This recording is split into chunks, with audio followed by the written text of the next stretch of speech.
دوستان، به کانال یوتیوب من خوش اومدید. امروز میخوام توی خونه براتون بندری درست کنم و بهتون یاد بدم چطوری توی خونه خودتون بندری بسازید. میریم که پیاز خیلی خورد کنیم. اول اینجوری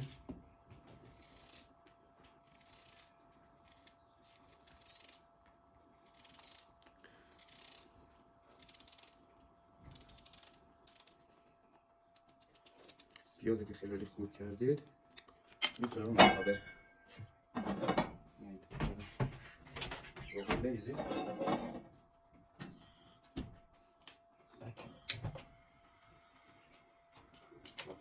این که شما روغن بریزید و پیاز سرخ بشه.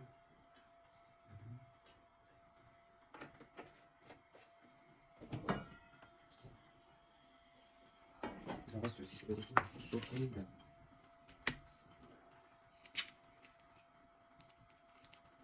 آلمانی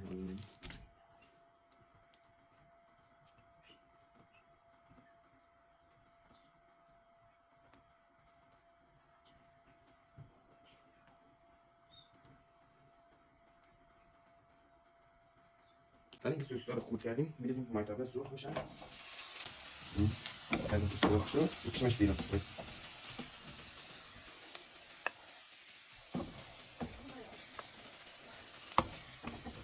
اینکه سوسیس سرخ شد پیاز رو می‌ریزیم.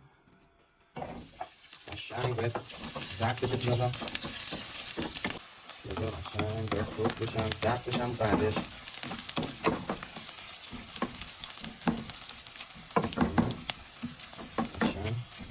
یه کوچولو زردچوبه می‌ذاریم که رنگ بگیره پیاز.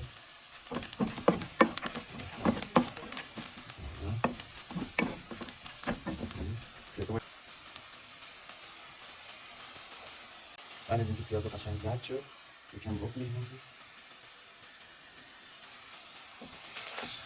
رو هم بزنیم.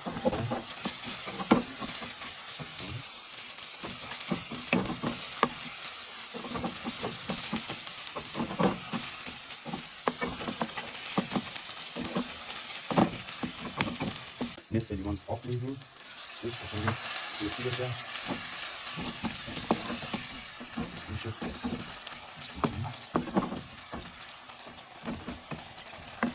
با حرارت کم می‌ذاریم. حداقل یه دقیقه بمونه. بعد از یه دقیقه می‌ذاریم.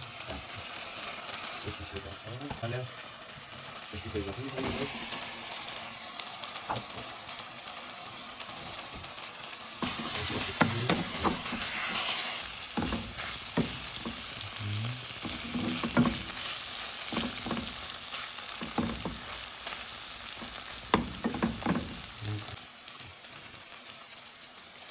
بندری ما دیگه حاضر شده. باید بخوریم. ما نیم لواش داریم، این ساندویچی نیست.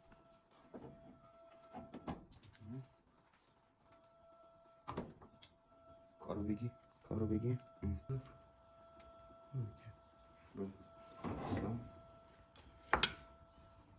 خیار شور،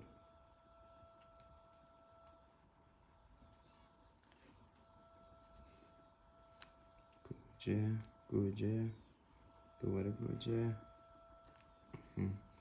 حالا ما پیاز هم میذاریم، شما اگه خواستید میتونید هرچی خواستید میتونید بذارید.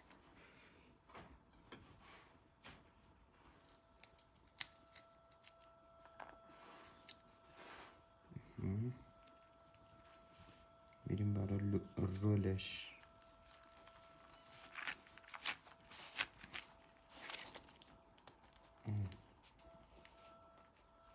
اینم از بندری ما.